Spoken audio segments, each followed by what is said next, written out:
All right நண்பா. So டபிள்யூடபிள்யூட அடுத்த ஒரு பெரிய பேப்பரை நம்ம வந்து ராயல் ரம்பிள் வந்து பார்க்க போகிறோம். ஜான்ஸ்னாவும் வந்து கன்ஃபார்ம் பண்ணிட்டாரு, அவர் வந்து இந்த ராயல் ரம்பிள் இருக்க போகிறாரு. ஆல்மோஸ்ட் நம்மளோட சிஎம் பங்கும் சொல்லியிருக்காரு அவரும் வந்து இருக்க போகிறாருன்னு. அண்ட் இப்போது நம்ம எல்லாருக்குமே தெரியும் ராயல் ரம்பிள்னாலே வந்து லெஜண்ட்ஸோட அப்பீரன்ஸ்லாம் நம்ம வந்து பார்ப்போம். அண்ட் இப்போ ஒரு அப்டேட் வந்து தெரிய வந்திருக்கு. WWE have been discussing bringing back former winners of Royal Rumble. And அவங்க யாருன்னா Ric Flair and Hacksaw Jim Duggan. Maybe இவரோட நேம் நான் வந்து தப்பாக சொல்கிறேன்னா மன்னிச்சுக்கோங்க, நான் யாருன்னு மறந்துட்டேன். ஸோ இவங்க ரெண்டு பேரும் பார்த்தீங்கன்னா இந்த ஃபார்மர் ராயல் ரம்பிள் வின்னர்ஸ் லெஜண்ட்ஸை பார்த்தீங்கன்னா டபிள்யூ வந்து இந்த வாட்டி ராயல் ரம்பிளில் அப்பீரன்ஸ் பண்ணலான்னு வைக்கலான்னு பார்க்குறாங்க. அண்ட் லெஜண்ட் சொல்லும்போது என் மைண்டில் மேபி ஹல்க் ஹோகன் கூட வரலாம் அந்த மாதிரி தோணுது. ஆனால் ஹல்க் ஹோகன் வந்து இப்போ ரீசெண்ட் டைமில் வந்து அதில் வேறு லெவலில் பூ வந்து கிடச்சிது. என்னெல்லாம் நடந்ததுன்னு நான் வந்து போன வீடியோவில் ஷேர் பண்ணியிருந்தேன், அதுக்கும் போன வீடியோலையும் வந்து ஷேர் பண்ணியிருந்தேன். இப்போ என்ன அப்டேட் வந்து தெரிய வந்திருக்குன்னா இந்தமாரி மேசிவாக வந்து பூ கிடச்சிதுல, இதனால மேபி டபிள்யூ பார்த்தீங்கன்னா ஹல்க் ஹோகனை ஒரு ஹீலாக வந்து யூஸ் பண்ணலாம். அண்ட் லிட்டரலி டபிள்யூ வந்து ஹல்க் ஹோகனை ஆஸ் அ ஹீலாக யூஸ் பண்ணுறாங்கன்னா பர்ஃபெக்டாக இருக்கும். இந்த மூமெண்ட்டுக்கு வந்து பக்காவாக இருக்கும். ஃபேன்ஸ்லாம் பார்த்தா வேறு லெவலில் டீம்லாம் உருவாக்க ஆரம்பிச்சிட்டாங்க. அண்ட் அதில் ஒரு பக்காவான team Dominic Mysterio, Logan ball and அவரோட லீடர் மாரி நம்மளோட ஹல்க் ஹோகன். லிட்ரலி இந்த 3 பேர் சேர்ந்தாங்கன்னா செம்மையாக இருக்கும் பார்க்கலாம். பட் இந்த மாதிரி நியூஸ் வந்துன்னு இருக்குது, மேபி டிஸ்கஸ் பண்ணின்னு இருக்காங்க Hulk Hogan as a heel. நீங்கள் என்ன நினைக்கிறீங்க மறக்காமல் கமெண்ட்டில் வந்து ஷேர் பண்ணுங்கள். அண்ட் நம்ம எல்லாருக்குமே தெரியும் ரா வந்து இப்போ நெட்ஃப்ளிக்ஸில் இருக்குது, அதனால் வந்து நம்ம வந்து சென்சர்லாம் வந்து பார்க்க மாட்டோம். அண்ட் கொஞ்சம் ப்ரூட்டல்னஸ் அதெல்லாம் நம்ம வந்து பார்ப்போம். அந்தமாரி நம்ம எதிர்பார்ப்போட ரா வந்து பார்க்கலாம், ரைட்டா? பட் இந்த வாட்டி நெட்ஃப்ளிக்ஸில் ரா வந்ததில்ல, அந்த ரா வந்து திரும்பி இது பண்ணும்போது எடிட் பண்ணி வந்து போட்டிருக்காங்க. அந்த FU சோலன் ஃபேன்ஸ் வந்து சேண்ட் பண்ணாங்கல்ல, அதை வந்து எடிட் பண்ணிட்டுக்கிறாங்க. And if I'm not wrong Rock கூட ஏதோ பேசினது வந்து சென்சர் பண்ணியிருக்காங்க. என்னடா இது, அப்போ டிவி நெட்வொர்க்கில் தான் இப்படி பண்ணுவாங்கன்னு பார்த்தா நெட்ஃப்ளிக்ஸில் ஏன் இப்படி பண்ணுறாங்க? நெட்ஃப்ளிக்ஸ் தான் அலோவ் பண்ணுவாங்களே, ஏன்னா நெட்ஃப்ளிக்ஸில் ஏடகுடமான கண்டென்ட்லாம் இருக்குது, நீங்கள் பார்த்துருப்பீங்கன்னு நினைக்கிறேன். ஸோ அவங்க ஏன் இது பண்ணுறான்னு கேட்டிங்கன்னா சிம்பிளாக நான் ஆல்ரெடி சொல்லியிருந்தேன், அகைன் சொல்கிறேன், இவங்க வந்து டபிள்யூ பார்த்தீங்கன்னா எப்பவுமே போல தான் இருப்பாங்க, TV 14 மாரி தான் இருப்பாங்க. ஏன்னா இப்படி இருந்தால் தான் வந்து ரீச் அதிகமாக இருக்கும், ஃபேமிலி ஃபுல்லாக வந்து பார்ப்பாங்க. அண்ட் ரெண்டாவது விஷயம் வந்து அட்வர்டைஸ்மெண்ட் வந்து கிடைக்கும் அதனால.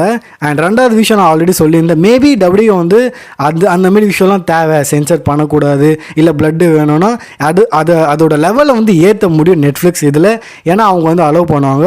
ஸோ ஆக மொத்தத்தில் டபிள்யூ வந்து எப்போ தேவையோ அப்போது அந்தமாரி விஷயம்லாம் வந்து யூஸ் பண்ணலாம். அதர்வைஸ் எப்பவுமே போல் சென்சர் பண்ணுவாங்க. ஏன்னா FU சோலவே சென்சர் பண்ணிட்டுக்கிறாங்க. ரா அண்ட் நெட்ஃப்ளிக்ஸில் நம்ம வந்து ஒரு ரேப்பரை வந்து பார்த்து வந்தோம், டிராவிஸ் ஸ்காட். அவர் வந்து மியூசிக்லாம் ப்ரொடியூஸ் பண்ணுவார்ல. ஸோ அவரை வச்சு பார்த்தீங்கன்னா டபிள்யூ இன்னும் வந்து ஃபியூச்சரில் பிளான் வச்சுருக்காங்க, இன்னும் அந்த ரேப்பரை வந்து யூஸ் பண்ண போகிறான்னு வந்து சொல்லப்படுது. W he said have to major plans for Travis Scott in future. Most probably maybe அவங்க வந்து அடுத்த சம்மர் ஸ்லாம்காக மியூசிக் போடலாம், இல்லை வந்து எதனா மேஜர் பேப்பரியோ ரெசல்மேனியா அந்தமாரி மேபி அவரோட அந்த ஃபின் சாங் இருக்குல்ல, அதை வந்து ரெசல்மேனியில் போடுறதுக்கும் வாய்ப்பு இருக்குது. ஸோ இந்தமாரி எனக்கு வந்து தோணுது, மேஜர்லி அவங்கள வந்து அகெயின் ஃபியூச்சரில் டபிள்யூ வந்து யூஸ் பண்ண போகிறாங்க. அண்ட் இன்னொரு அப்டேட் வந்து தெரிய வந்திருக்கு, நம்மளோட Becky Lynch and Charlotte Flair related. என்ன அப்டேட் வந்து தெரிய வந்திருக்குன்னா names now officially appears on current internal active W roster once again. இவங்க ரெண்டு பேரும் வந்து டபிள்யூ ராஸ்டரில் அகெயின் ஆக்டிவாக வந்து வச்சுருக்காங்க.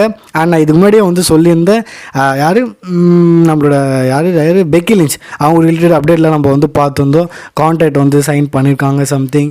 அண்ட் கூடிய சீட்டில் அவங்க வந்து வர போகிறாங்கன்னு. இதே போல் நம்மளோட சார்லட் ஃப்ளேர் கதை அப்படி தான் போகுது. ஐ திங்க் இவங்களாம் வந்து ராயல் ரம்பிளை ரிட்டர்ன் பண்ணுவாங்க, இல்லை ராயல் ரம்பிள் முன்னாடி மேபி பெக்கி ரிட்டர்ன் பண்ணலாம், அந்த மாதிரி பர்சனலி எனக்கு வந்து தோணுது. பெக்கி பற்றி பேசியாச்சு, சார்லட் ஃப்ளேர் பற்றி பேசியாச்சு, அப்படியே நம்ம வந்து அலெக்சா பிளேஸ் பற்றியும் வந்து பேசும். ஒரு அப்டேட் தெரிய வந்திருக்கு, Alexa Bliss will be making her return to W program shortly. கூட சீட்டில் அவங்களோட ரிட்டர்ன் நம்ம வந்து பார்ப்போம். ஏன்னா கடந்த ஒரு 2 வாரமாக பார்த்தோன்னா கிரியேட்டிவிட்டி வந்து டபிள்யூவில் பேக் ஸ்டேஜில் யார் நம்மளோட அலெக்சா பிளேஸ் ரிலேட்டட் பிளான்ஸ்லாம் வந்து பண்ணின்னு இருக்காங்க. அதாவது ஸ்டோரி லைன் அதெல்லாம் பண்ணுவாங்களே, அதெல்லாம் பிளான் பண்ணின்னு இருக்காங்க. அண்ட் ஃபியூச்சருக்காக பிளான்ஸு மர்ச்சன்டைஸ்லாம் பார்த்தோன்னா ரெடி பண்ணின்னு இருக்காங்க. ஸோ இதெல்லாம் பண்ணுறாங்கன்னா கூடிய சீட்டில் நம்ம வந்து அலெக்சா பிளேஸோட ரிட்டர்ன் கூட எதிர்பார்க்கலாம். அண்ட் ரா வந்து ஃபர்ஸ்ட் டைம் நெட்ஃப்ளிக்ஸில் வந்து ஸ்ட்ரீம் ஆச்சு, அதோட ரேட்டிங்ஸ் வந்து தெரிய வந்திருக்கு. அண்ட் டெஃபினெட்லி இது வந்து இம்பார்ட்டன்ட். ஏன்னா இவ்வளோ நாளாக நம்ம வந்து டிவியில் பார்த்துருந்தோம் யூஎஸ் நெட்வொர்க்கில். ஸோ என்ன ரேட்டிங் அதில் எப்போவுமே நம்ம வந்து அதிகமானா 1.4 1.5 அந்த மாதிரி பார்ப்போம் ஹையஸ்ட் ரேட்டிங்கு. பட் நெட்ஃப்ளிக்ஸில் வந்ததுக்கப்புறம் ரேட்டிங் எவ்வளோ வந்திருக்குன்னா 4.9 மில்லியன் வியூஷிப் வந்து தெரிய வந்திருக்கு. ஸோ 4.9 மில்லியன் வியூஷிப் அவ்வளோதான் வேறு லெவலுன்னு கேட்டிங்கன்னா கதை அப்படி கிடையாது. ஆக்சுவலி அது அதிகம் தான். ஆனால் இங்கே வந்து நெட்ஃப்ளிக்ஸில் கதை வந்து கொஞ்சம் வேறு. நான் ஓவராக வந்து உள்ளே போய் கொஞ்சம் மேக்ஸ் எடுத்து கணக்கு போட்டு வந்து எக்ஸ்பிளைன் பண்ணேன்னா சத்தியமாக நீங்கள் காண்டாயிடுவீங்க. ஸோ சிம்பிளாக சொல்லணும்னா நெட்ஃப்ளிக்ஸில் வந்து ஒரு ஷோ வந்து எத்தனை ஹார்ஸ் ஷோ அதுதான் வந்து இது பண்ணுவாங்க.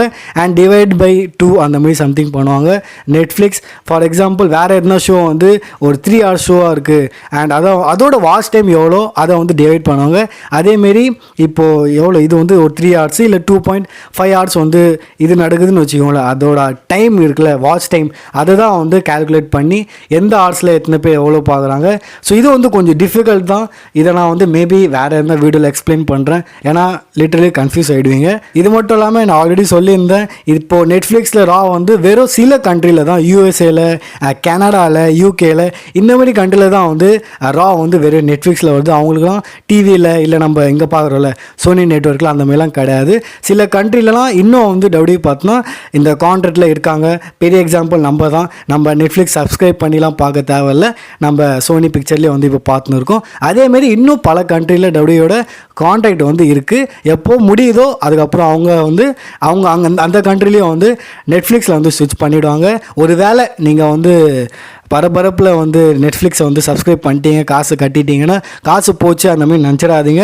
ஏன்னா ஆல்ரெடி இன்னொரு வீடியோ நான் வந்து அதை எக்ஸ்பிளைன் பண்ணியிருந்தாலுமே உங்களோட காசு நான் வந்து வேஸ்ட் ஆக மாட்டேன். அதுக்காக ஒரு ட்ரிக்கை வந்து சொல்லியிருந்தேன், போய் மறக்காமல் அந்த வீடியோ வந்து பார்த்துருங்க. இப்போ வந்து பேசுவோம் மாலக்காய் பிளாக் பற்றி, ஏகே நம்மளோட அலிஸ்டர் பிளாக் பற்றி அப்டேட் தெரிய வந்திருக்கு.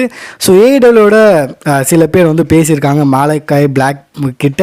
அண்ட் அவங்க வந்து என்ன சொல்லியிருக்காங்கன்னா, மேபி மாலக்காய் பிளாக் வந்து இந்த கம்பெனிலேருந்து வெளியே போகிற மாதிரி இருக்காரு, இந்த கம்பெனியோட ஃபினிஷிங் பண்ணலான்னு பார்க்குறாரு, இதுக்கு மேலே ஏதோ பண்ணுற மாதிரி இல்லை. ஆக மொத்தத்தில் இந்த கம்பெனியை வந்து அவர் விடுற மாதிரி இருக்காரு. அண்ட் இன்னொரு அப்டேட் என்னென்னா, it was not clarified if Black will appear on AEW TV again. இதுக்கப்புறம் கூட வர போகிறாங்களான்றது கிளியர்ஃபை கிடையாது அந்த மாதிரி வந்து சொல்லப்படுது. பிரே வைட்டோட ஒய்ஃப் ஜோஜோ பார்த்தீங்கன்னா ஏஇடபிள்யூட அப்பியன்ஸ் வந்து பண்ணியிருக்காங்க.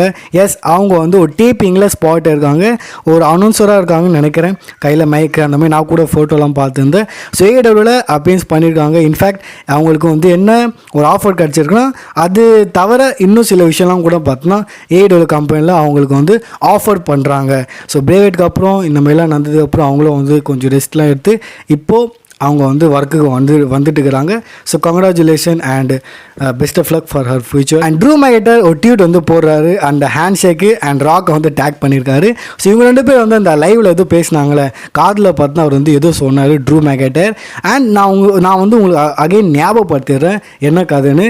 ஸோ ட்ரூக்கு வந்து பிளட் லைன் பிடிக்காது. அண்ட் இப்போ தான் நம்ம பார்த்துருந்தோம் ஒன்று அவர் வந்து ஹண்ட் பண்ணின்னு இருக்காரு. அண்ட் இந்த நெட்ஃப்ளிக்ஸில் ரா வரதுக்கு முன்னாடி கூட ராக் கூட அகேன்ஸ்டாக தான் இருந்தார் பிளட் லைன். இது நம்ம எல்லாருக்குமே தெரியும் கதை என்னன்ட்டு. ஸோ அப்போ வந்து இன்னொரு லைவ் நம்ம பார்த்துருந்தோம் நினைக்கிறேன், லைவாக ஏதோ ஒன்று வீடியோ வந்தது, ஆஃபர் பண்ணார், ஒரு கத்தி தானே ஒரு ஷார்டு பார்த்தோன்னா கிஃப்டாக கொடுத்தாரு நம்மளோட ராக் இவருக்கு, ட்ரூ மேகட்டருக்கு. ஸோ ரீசெண்ட்லி இவங்க 2 பேரோட ஃப்ரெண்ட்ஷிப் பார்த்தோன்னா கொஞ்சம் க்ளோஸ் ஆகுது. அண்ட் ஏதோ கதை போயின்னு இருக்குது பார்க்கலாம். ஆனால் ரியல் லைஃப்லேயே பார்த்தோன்னா கொஞ்சம் க்ளோஸ் ஆகின்னு இருக்காங்க Drew McIntyre and people champ the Rock. இப்போது 2 ஷாக்கிங்கான விஷயம் வந்து ஷேர் பண்ணுறேன். ஸோ நெட்ஃப்ளிக்ஸோட ஷோவில் நம்மளோட டெஃப்னி கூட இருந்தாங்க அண்ட் அவங்க ஆடியன்ஸில் உட்காந்துருந்தாங்க. கேமரா வந்து அவங்க கிட்ட வரும்போது காட்டும்போது வேறு லெவலில் பார்த்தோன்னா பாப் வந்து கிடச்சிது. லிட்ரலி அதிகமாக வந்து இவங்களுக்கு தான் பாப் கிடச்சிது அந்த மாதிரி வந்து சொல்லப்படுது. அண்ட் இதை பார்த்து டபிள்யூயோட பேக் ஸ்டேஜில் இருக்கிற ஹையர்அப்ஸ் அவங்களாம் வந்து செம்ம ஹாப்பி, அப்பா இல்லை இவ்வளோ பாப் வந்து கிடச்சிருக்குன்னு. தட்ஸ் மீன் ஃபேன்ஸ்க்குலாம் வந்து பிடிக்குது, ஆடியன்ஸ்க்கு வந்து டெஃப்னி ரொம்ப பிடிக்குது. அண்ட் உங்களுக்கே தெரியாதுக்கப்புறம் என்ன பண்ணுவாங்கன்னு மேபி வேறு லெவலில் புஷ் பண்ணுவாங்க. ஆல்ரெடி பார்த்துன்னு இருக்கோம், டைட்டில் வந்து ஜெயிச்சிட்டாங்க. அண்ட் அதுக்கப்புறம் பார்த்தோன்னா நிக்கி பேலா மேலே கேமரா இது பண்ணியிருப்பாங்க. அண்ட் இன்னொரு அப்டேட் வந்திருக்கு, நிக்கி பேலாவோட அந்த வீடியோ பண்ணாங்களே, ஏதோ அந்த கேமராங்களுக்கு காமிச்சிருப்பாங்க. ஸோ அந்த வீடியோ வந்து அப்லோட் பண்ணியிருப்பாங்க. இந்த நெட்ஃப்ளிக்ஸ் ஷோவில் எத்தனையோ மூமெண்ட் இருக்கும், எத்தனையோ என்னென்னமோ இருக்கும். ரோமனோட அவுரா, ராக்கோட அவுரா, என்னென்னமோ மூமெண்ட்டு எல்லாத்தையும் தாண்டி இந்த ஷோலேயே வந்து நம்பர் 1 பொசிஷனில் இருக்கிறது நிக்கி பேலாவோட இந்த மூமெண்ட்டு தான். அப்படி என்ன பார்த்துருக்காங்கன்னு எனக்கு தெரியல. நான் நண்பா இப்போ வந்து பேசுவோம் நம்மளோட பீப்பிள் சாம்ப் த ராக்கை பற்றி. ராக் வந்து ரெசல்மேனியாவில் வர போகிறாரு. ஆல்ரெடி நான் வந்து போன வீடியோவில் அவரோட ரெசல்மேனியா ஸ்டேட்டஸ் வந்து ஷேர் பண்ணியிருந்தேன். இப்போ ஒரு புது அப்டேட் வந்து தெரிய வந்திருக்கு. அப்டேட் என்னென்னா, மேபி ராக் வந்து ரெசல்மேனியாவில் வரலாம், ஆனால் அவர் வந்து ஒரு மேட்ச் கம்ப்ளீட் பண்ண மாட்டார். நம்ம எல்லாருக்குமே தெரியும், நம்ம ராக்கை எதிர்பார்க்குறோன்னா மேட்ச் தான் எதிர்பார்க்குறோம். இது யார் கூட, கோடி கூட, இல்லை வந்து ரோமன் ராக்கு.